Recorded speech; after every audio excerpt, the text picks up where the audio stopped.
बार फिर अपने प्रिय शिष्य को समझाने की कोशिश करता है कि जहाँ पर वस्तुएं और चीजें फ्री में मिल रही हो, जहाँ पर फ्री का भोजन मिल रहा हो, जहाँ पर बिल्कुल सस्ता राशन हो, और जिस नगर में अंधेर गर्दी हो, कानून व्यवस्था नाम की चीज ना हो, जिस राज्य का नाम बिल्कुल भ्रष्ट और करप्ट हो, और जहाँ का राजा ही चौपट हो, वहाँ पर रहना खतरे से खाली नहीं है। लेकिन फिर भी शिष्य कहता है कि हमें तो सस्ता और मद्दा और बिल्कुल फ्री में फोकट में ही खाना है। साथियों नमस्कार। साथियों, आज हम आपको एक कहानी सुनाते हैं। कहानी का शीर्षक है अंधेर नगरी चौपट राजा, टके सिर भांजी टके सिर खाजा। शीर्षक तो अंधेर नगरी चौपट राजा ही है, लेकिन मैंने ये बात कही है पूरी। आप हमारी बात समझ रहे होंगे कि कहानी का जो कैरेक्टर है वो एक शिष्य है और एक गुरु है। तो गुरु और शिष्य दोनों पूरी दुनिया भर, पूरे देश में भ्रमण करते हैं और भजन कीर्तन करते हैं, और दुनिया में क्या कुछ हो रहा है इन सारी विषयों पर चर्चा करते रहते हैं आपस में। तो घूमते घूमते एक बार वो ऐसे शहर में पहुंचते हैं जिसका नाम होता है अंधेर नगरी, और वहाँ का जो राजा होता है उसका नाम होता है चौपट, और वहाँ पर भाजी टके सिर और खाजा भी टके सिर मिलता है। तो जब गुरु और शिष्य उस अंधेर नगरी में पहुंचते हैं तो गुरु बड़ा आश्चर्यचकित होता है कि इस शहर का नाम अंधेर नगरी क्यों है, और जो यहाँ का राजा है उसका नाम चौपट है। तो गुरु अपने शिष्य से कहता है कि जब भी बाजार राशन लेने जा रहे हो तो बड़ा सावधानी पूर्वक जाना और किसी से कोई वाद विवाद मत करना। राशन लेके आओ, टिक्कर मनाते हैं, फिर आगे की चर्चा करते हैं। बाजार में शिष्य जाता है और जब दुकानदार से पूछता है कि भैया राशन क्या रेट है, तो कहते टके सिर भांजी टके सिर खाजा। वो फटाफट सारा राशन खरीदता है और राशन लेके आता है। गुरु जी से कहता है भैया फटाफट बनाओ और खाते हैं।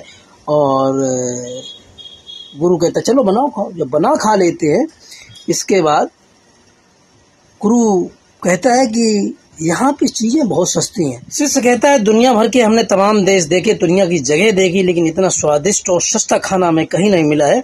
गुरुजी मैं तो यही कहता हूँ कि अब हम लोग यहीं रुक जाएं और देशाटन यहीं करें, यहीं आनंद करें, यहीं मंगल करें।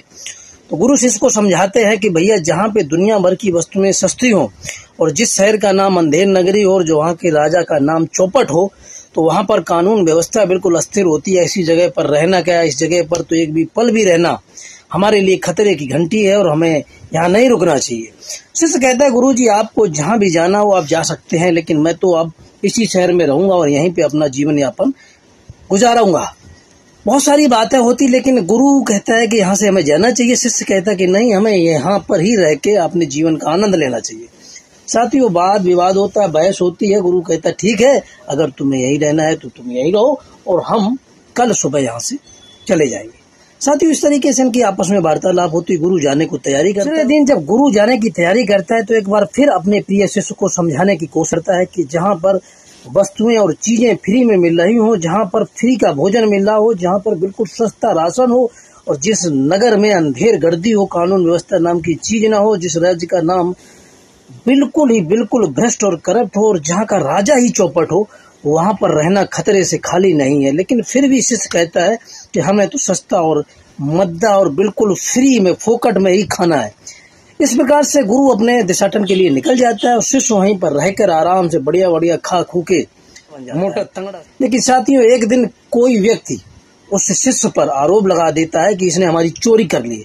राजा का हुक्म होता है कि किसी व्यक्ति ने राज्य में अशांति फैलाई, इसने चोरी की है, इसको फांसी चढ़ा दी जाए।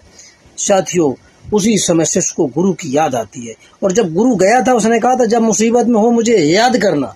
अब जब राज्य के सिपाही उस मोटे तंगड़े चेले को पकड़ के लिए जा रहे थे फांसी चढ़ाने के लिए, तो उसको अपने गुरु की बातें याद आती है, और वो गुरु का नाम ले लेकर जोर जोर से रुदन करता है, चिल्लाता है और रोता जा रहा है।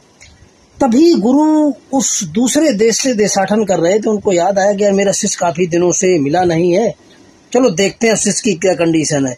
इधर शिष्य का फांसी के लिए चढ़ाए जाने के लिए सैनिक लिए जा रहे थे, उधर से गुरु का आना हुआ। गुरु ने देखा यार कोई व्यक्ति रोते हुए चिल्लाते हुए जा रहा है और सिपाही उसको घसीटते हुए ले जा रहे हैं, देखे कौन है। तो अचानक वो देखते हैं कि यार ये चेहरा जाना पहचाना, कहीं हो ना हो मेरा शिष्य हो। तो कहता गुरु जी वो रोता है कि मुझे बचा लो।